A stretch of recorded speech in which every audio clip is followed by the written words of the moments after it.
Hey everybody, this is Jim at SP500chart.com. It's about 4:30 on September 10th, and we're going to take a look at the chart. After I remind you that the website and this video are for educational purposes only. Nothing stated at the site or in the video is intended to be used as investment advice. I can draw lines on charts, but you have to draw your own conclusions from your own research and make investment decisions that are suitable for your personal financial situation.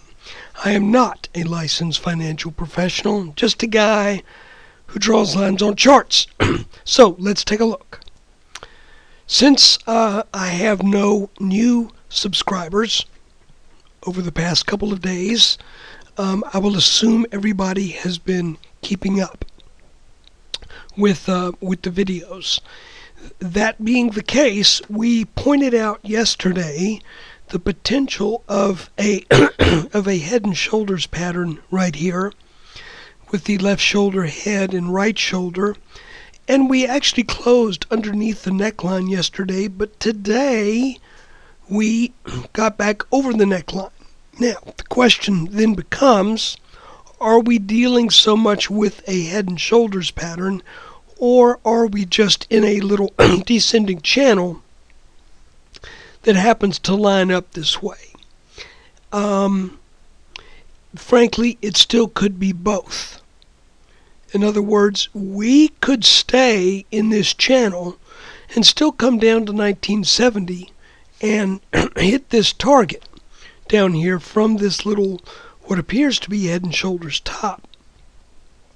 But as I also mentioned, with any kind of chart pattern, you have a threshold whereby you say, now the line is definitely broken. And in this case, the threshold for a broken neckline is the same thing as the minimum target.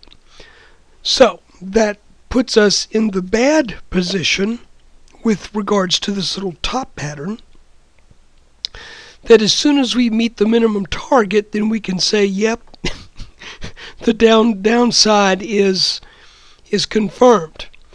At that point, we don't really have any reasonable expectation that there's any more downside to be had, because we've seen over and over in the S&P that in particular the head and shoulders tops, in particular these tops tend to only make it to about their minimum distance, then they reverse.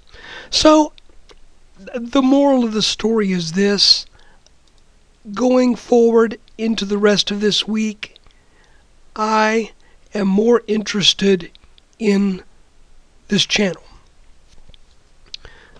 Because I think this channel, whenever this top line breaks, I think that, as I said yesterday, I think that'll be our signal that the market is ready to reverse and get back up to challenge this neckline.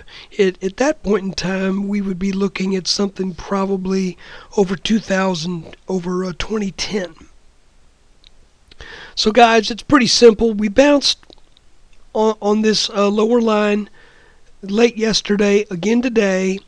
Now it looks like we're coming back up to test this upper line. If you want to get real picky about it, you could say, well, we've got some little, we've got maybe a little trend line here, but frankly, that is so, that is so, I guess the word I'm looking at is inconclusive. Let's stick with this channel. Let's stick with these two green lines. So going forward, this is the thing to watch.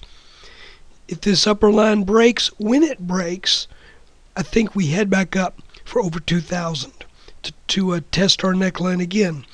And with the with what we're now seeing in the way of symmetry, you can see that our left shoulder over here was about a little bit more than 2.5 weeks long.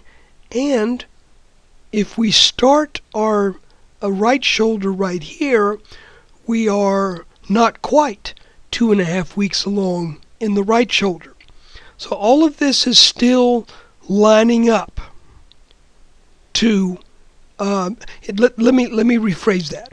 Nothing that has happened over the past 3 weeks or 2.5 weeks has changed the potential for us looking at the last 1, 2, 3, 4, 5, 6, 7, 8, 9, 10 weeks as a continuation pattern presenting itself in the form of an inverted head and shoulders.